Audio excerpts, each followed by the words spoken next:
We're playing a very, very, very big game. It's a very big game for us. Very big game for us, and we cannot overemphasize the magnitude of the game against a rejuvenated side that have a new coach.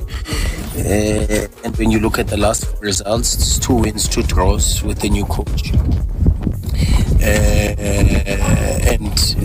And already with the profile of some very, very good players that they've kept from their PSL side, we're going to have to work extremely hard to score, because the back four is got very good players. Mutlo Butelezi with the centre backs. They've got a very good left back in Gods. And the two keepers, whoever plays Lovo or Chibwe, are top and build up very well from the back and very comfortable on the ball.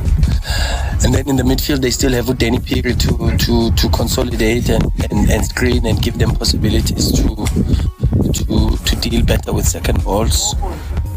And then up front, Charlton Mashumba, Nku is still there, Puleng Rhulani is still there. So not just the team in relation to the coach and the energy that is provided, but also the individuals that are within the team